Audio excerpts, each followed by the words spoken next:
New York's #1 news. Channel 7 Eyewitness News. There's some big breaking news in New Jersey. We have new details in the shooting of a New Jersey state trooper. Within the last hour, we learned the alleged gunman is now in custody. And wait till you hear where he was found. Plus, the man who shot and killed his wife and son will spend the rest of his life behind bars. You're going to hear what Alex Murdaugh told the judge when he spoke at his sentencing. And scandal plague rookie New York Congressman George Santos speaking about his new predicament, being smack dab in the center of a House ethics investigation. And good evening, everyone. At 5 o'clock, I'm Bill Ritter. And I'm Sade Bitterin-Wah. We're going to have more on those stories in a moment. But first, the weather, a wintry mix moving into our area. Main concern right now, gusty winds and heavy rains that could cause a real mess in some spots. The worst of it is still to come. Meteorologist Danny Beckstrom is in for Lee Goldberg tonight, timing it all out. Danny? Yeah, it's an AccuWeather alert night. We settle into a very soggy stretch, 12 or so hours with heavy rain in the city. Snow north and west, so we're seeing slick conditions in spots. Wet and windy conditions in other spots could lead to flooding and a whole host of messy conditions into tomorrow morning. Right now, 42 degrees. The wind, not all that noticeable, but the radar finally starting to come to life, giving you a quick radar tour. Fairly light rain over the city right now. Shifting a little further north, you can see that snow settling in for parts of Ulster, Sullivan, and Pike counties. This is exactly where we expected that snow right from the get-go. Even that could transition to maybe more of a sleety mix overnight into tomorrow morning. And you see, we are just getting warmed up. This is the appetizer. Check out this storm system. We have quite a bit of moisture on the way to us. So now that the rain chances have arrived, they settle in. Even if it's more of a wintry mix at the onset in the city, we expect that to transition to heavy rain as we head into tonight, and that sticks around overnight into tomorrow morning. Again, 12 or so hours with the steady rain expected. Once it's here, we settle in until tomorrow. So wintry mix. Snow and sleet continue north and west of the city, but the city sees maybe a wintry mix turning to heavy rain. And then the wind. This is a major part of this storm system. Gusts close to the coastline could exceed 45 miles per hour, and the wind direction is on shore. So when you have high tide times coming in right as the gusty winds peak and they're on shore, can lead to coastal flooding. In addition to coastal flooding, we could even see some inland minor flooding, just considering how heavy the rain is as we head into the next 12 hours or so. Here's a look at the updated snowfall map. Yes, you have to head pretty far north to see accumulating snowfall 3 to 6 inches, and in the city, mainly rain. So even if it's a little slushy at the onset, we expect that to turn to rain, but it's a lot of it. It's very wet and windy tonight, messy conditions taking us into tomorrow morning. I'll have Futurecast for you, time out how much and when we expect the heaviest rain coming in just a few minutes. Bill and Sade? Okay, Danny, thank you. And you can count on Eyewitness News to keep you updated on the wintry weather. And when you're on the go, remember, you can get the forecast, live radar, and alerts with our ABC-7 NY app. Now to the breaking news. We have learned late this afternoon of an arrest of the man who authorities say shot a state trooper in Paterson, New Jersey. He was taken into custody in South Carolina. All this happening right now. Eyewitness News reporter Darla Miles live in Newark with what we're learning tonight. Darla. Bill, I'm here at the State Trooper Barracks in Newark. This is where the Attorney General was here to announce the arrest of 28-year-old Joe Keese Timmons. Now, late this afternoon, the Attorney General announced that Timmons is the only suspect being sought in the shooting. No other additional suspects are at large at this time. Again, Timmons was arrested in South Carolina by U.S. Marshals late this afternoon. As for the state trooper, he has already been released from St. Joseph's Hospital in Paterson, St. Joseph's Regional Medical Center in Paterson, and he is said to be in good spirits. Reporting live in Newark, Darla Miles, Channel 7 Eyewitness News. Darla, thank you. And we've got more breaking news, and this also involves a shooting in Paterson. This afternoon, there was a deadly police-involved shooting in the city. New Jersey reporter Tony Yates is live at the scene of this incident. Tony? It's just been absolutely crazy this afternoon, Sade. I can tell you. This is at Mill Street and McBride Avenue here in the city. And earlier this afternoon, we were just leaving the police chief's swearing-in ceremony. When we walked out of the building, we heard all of these sirens blaring. For now, we're live here in Paterson. Tony Yates, Channel 7 Eyewitness News. All right, Tony, keep us posted. We have one more breaking story. It's happening right now. The chief medical examiner's office has just confirmed the deaths of 2 men were homicides as they were drugged and beaten after a night out at gay bars in Hell's Kitchen. John Umberger and Julio Ramirez, both given drugs tainted with fentanyl. Ramirez found dead in the back of a taxi last year with his bank accounts drained. Umberger was found inside an Upper East Side apartment, the Manhattan DA's office. still investigating. Developing this afternoon, President Biden had a small skin lesion removed from his chest during his physical last month. The White House doctor says the biopsy confirmed it was basal cell carcinoma, but says all cancerous tissue was successfully removed. No further treatment is required. And apparently this carcinoma lesions, they do not tend to spread or metastasize like some more serious types of skin cancers. The president will continue to be monitored as part of his ongoing comprehensive health care. Gun insanity in the Bronx today following a brazen attack over a piece of jewelry. It all led to a man being shot in the face while pumping gas. That shooting caught on camera early this morning in the Mount Hope section of the Bronx. It happened as a gunman tried to steal a necklace from the victim. New York cops now looking for a white Mercedes-Benz. Witnesses say the victim's only defense was to spray his attacker with gas and run into a nearby convenience store. Customers say the area has become a hotspot for violence. Bad around here. It is bad. Thank God I don't live around here no more. I just gas here because it's cheap and back home. The victim was taken to St. Barnabas Hospital in critical condition. We're told he is expected to survive. Alex Murdaugh will spend the rest of his life in prison for murdering his wife and son. The former South Carolina attorney stood stoically as his sentence was read. And when the judge gave him an opportunity to speak to provide closure for the family, he insisted he was innocent. ABC's M. Nguyen is live in Walterboro, South Carolina, with more on today's sentencing. Sade, the defense was asked whether they regret putting Alex Murdaugh on the stand, to which they said no, and that Murdaugh had always wanted to testify despite the risks. Murdaugh's lawyers say they will file a notice of intention to appeal the guilty verdict within the next 10 days. Live here in Walterboro, I'm M. Nguyen, Channel 7 Eyewitness News. Bill. Em, thank you very much. Officials in the New Jersey city of Hoboken looking now to recover money spent dealing with this week's disastrous water main break. Yet another one. Mayor Ravi Bala says the city plans to sue PSE&G for negligence. Workers ruptured the main on Monday while doing some sort of unrelated project work. The papers already filed demand that PSE&G preserve all documents and evidence related to what happened. The MTA is scrambling to adjust the Long Island Railroad schedule days after the first major overhaul in decades. Starting Monday, the MTA is adding 3 more shuttle trains to Brooklyn during the morning rush hours. They're also scheduled to depart Jamaica at the times on your screen. There will also be cars added to some rush hour trains on the Babylon, Long Beach, Port Washington, and Ronkonkoma branches.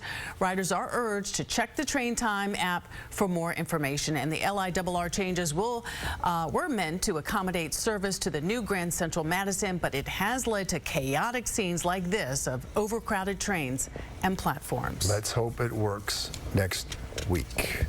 Still ahead on Eyewitness News at 5 o'clock. George Santos speaking out. We'll tell you what the embattled congressman from Long Island is saying about an ethics investigation against him. Plus, a new study shows people dealing with long COVID are at a higher risk for several serious medical problems. And a Vietnam vet finally getting the recognition he deserves for his bravery. Lights, camera, the Oscars on ABC-7. Live coverage kicks off on the red carpet at 1 through the Oscars at 8. Jimmy Kimmel's back as host, followed by Eyewitness News. And party on through the morning with Kelly and Ryan's after-Oscar show at 9. The Oscars, March 12th on ABC-7. Wake up and I stay up 'cause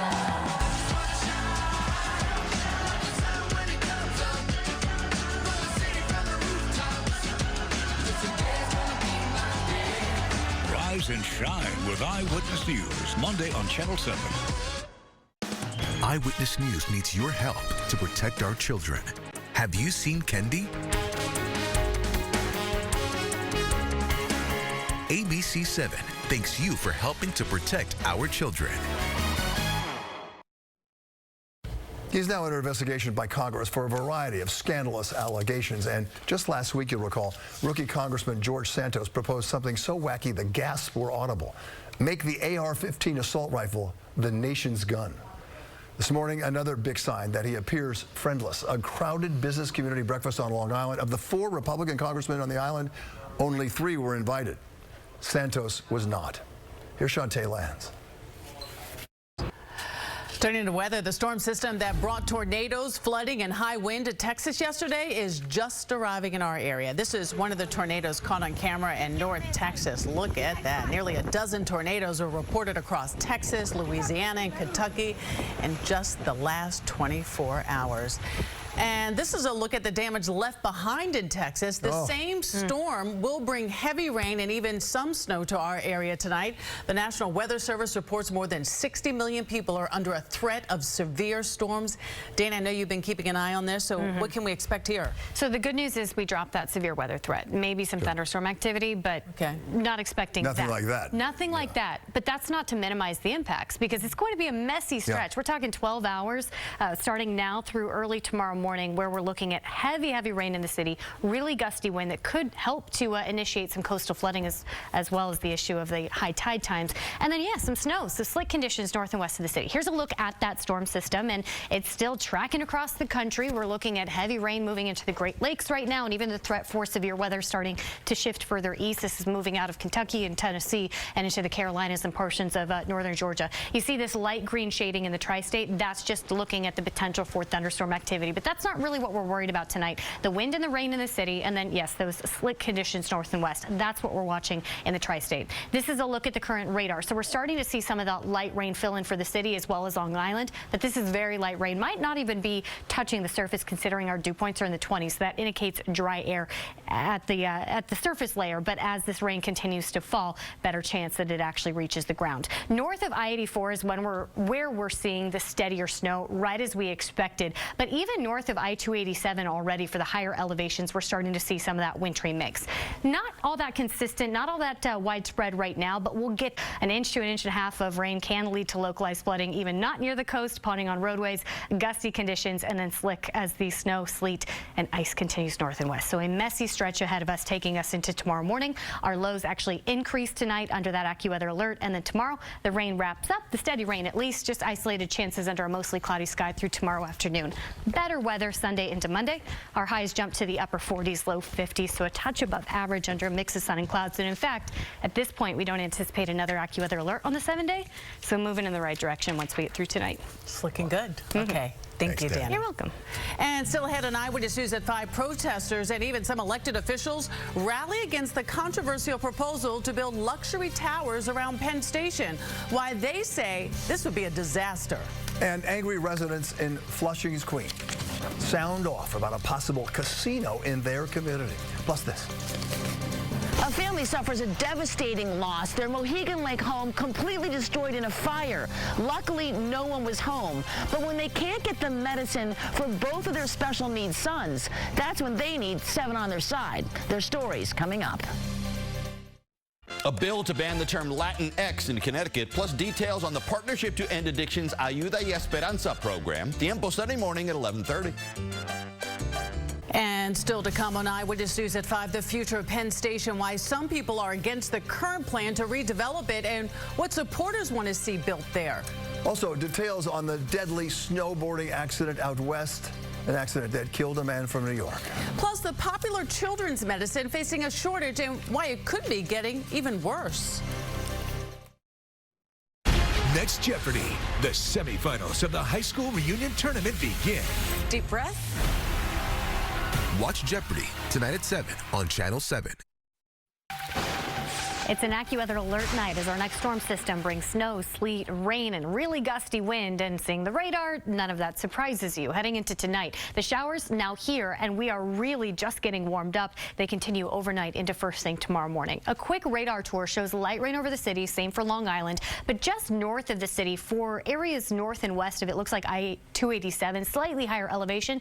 Yeah, we're starting to see some snow mix in, maybe a bit of a sleety mix for our areas in Ulster, Sullivan, and Pike County. Some steady snow already. This will continue for the next several hours before a lot of the area transitions to rain overnight into tomorrow morning, but heavy rain. Check out this storm system. It's a large storm system impacting much of the country, and it's headed our direction tonight. So now that it's here, we settle in for, it looks like, about 12 hours. We're looking at heavy rain in the city, which could lead to some localized flooding for poorly drained areas. Gust speeds close to the coastline exceeding 40 miles per hour. And yes, snow and sleet create slick conditions for areas north and west of the city tonight. show you Futurecast timeout. What's on the way for tonight coming up in the full AccuWeather forecast. Bill and Sade? All right, Okay. Danny, we'll see you then. Thank you. It was billed like a seventh wonder of the nation's biggest city, a new and glorious Penn Station. But no more. It's back to the kitchen to cook up a new plan and come up with a more affordable and sensible concept for one of the country's most important transportation centers. Few people followed the details, but for those who did, it was obvious. There were big problems. Now, the search for big solutions. Here's NJ Burkett. NJ, thank you. The widow of a New York City police officer killed in the line of duty is pleading with the New York State Parole Board to keep her husband's killer behind bars. Officer Gerard Carter was in a marked police van on Staten Island in July of 1998 when parolee Shatik Johnson opened fire without warning and killed him. Johnson is up for parole after serving nearly 25 years in prison.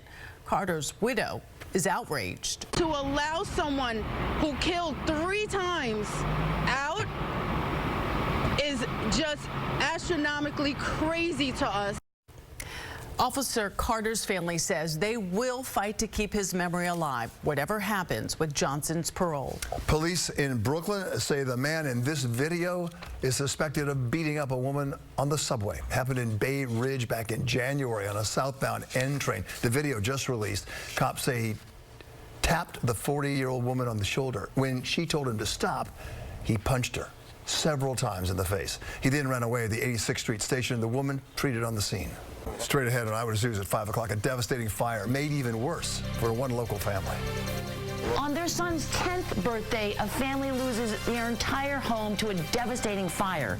But it's when they can't get their son's medication that they need 7 on their side. Their stories coming up. Plus, the online counseling service now accused of selling private information to advertisers. Closed captioning is sponsored by Raymore and Flanagan. In stock and delivered in 3 days or less.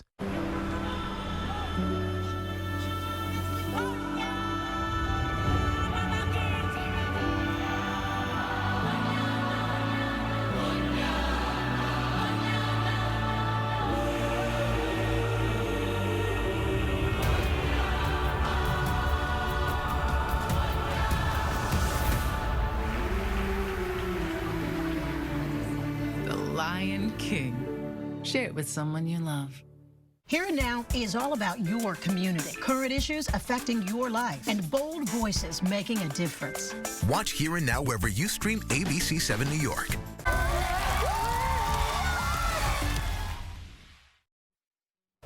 Long-term symptoms of COVID now appear to signal an increased risk of death.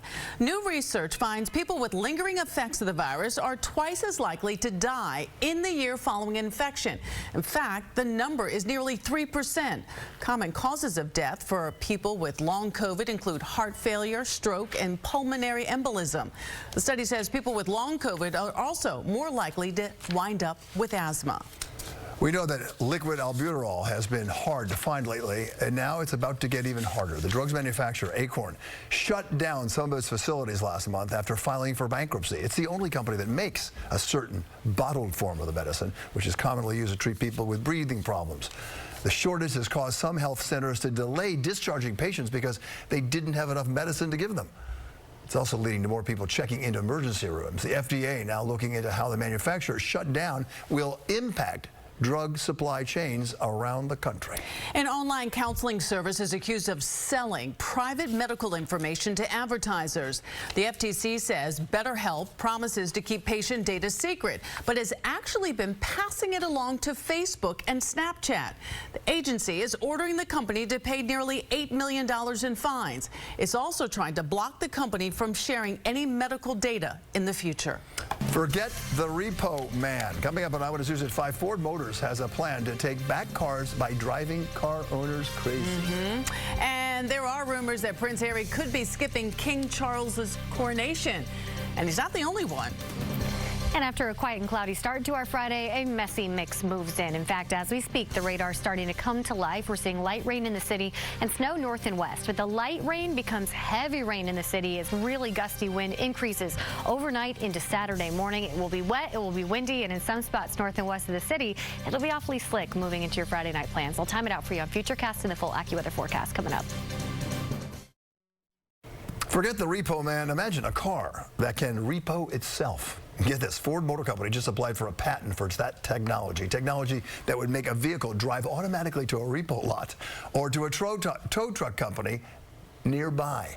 This would be in extreme cases, of course, of late payment. Ford says it will also give vehicle owners plenty of warning before the repo by remotely removing such features as air conditioning, power windows, and GPS. What happened to my GPS? If the owner still does not pay, the vehicle will make high-pitched screeching noises, making it unbearable to drive. Get me the repo man. Yeah. Much easier. I think the high-pitched voices are actually going to work. Okay, well, tonight a story about a clam in Florida, but it's not just any clam. This is the clam, Lincoln. The mollusk is 214 years old, and it was found by a man in Florida who was walking with his family when he noticed the clam's massive shell. It gets its name because 214 years ago was 1809. The same year Abraham Lincoln was born. Scientists say they can tell its age based on its shell. So there you go. One shell of a story. Oh, I like this. This is like so funny. Well, there he is. That's great. Oh, that's good. Danny, of course, worked in Florida. I did. So you know all about the Aberclam link. Man, I had no idea I would ever get to experience hearing both of you say Aberclam Lincoln. I was jealous that she got to say that, so I wanted to say that too. Oh You'd be like a cheap novel, Danny. Yeah, it's something I'll be journing about for years to come. I've never experienced an Aberclam Lincoln myself, but now I know I really missed out on those years in Florida. 42 degrees right now. City looks gray. Sunset in about 3 minutes. And for right now, it's just light rain in the city, but give it a few hours and things are going to be messy. And the radar already looks awfully messy. Giving you a quick tour. Looks like light rain filling in for a lot of Long Island, and same for the city areas further north. Right along I-287 and just north and west of it is where we're starting to see a little bit of that wintry mix in. And then north of I-84, seeing the steadier snow. These are the exact areas that we expected it, and we don't expect significant accumulation for snow close to the city. In fact, even if it's a wintry mix at the onset, it transitions to rain pretty quickly. But this is all the moisture we still have to go before this storm system moves on. And then by Sunday, we're dropping the rain chances out of the forecast by Monday back in the low 50s. The rest of the 7-day really looks nice for this time of year. Seasonable temperatures, mix of sun and clouds, but tonight is going to be messy, even if things still are a little more calm close to the city right now. Okay. Thank you, Danny. Yeah. One thing's for sure and obvious. Charles is not Elizabeth. The latest example, lots of speculation swirling around the coronation of King Charles this coming May. There are reports that several music acts have actually declined to perform. And there's serious questions whether Prince Harry, the king's youngest son, will even be invited to his dad's coronation. With the latest soap opera from Buckingham Palace, here's ABC's Lama Hassan. Wow, lots going on there for sure. A family's home destroyed by a fire, but that was just the beginning of their problems. Coming up next, why getting their much-needed prescriptions turned into such a big problem and why 7 on Your Side had to get involved to help. And I'm Liz Cho. Coming up next on Eyewitness News at 6, a search for the gunman who shot a man in the face while he was pumping gas into his car in the Bronx.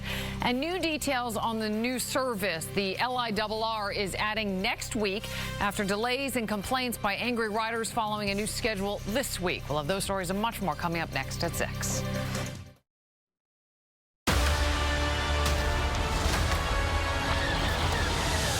The Mandalorian. New episodes streaming Wednesdays.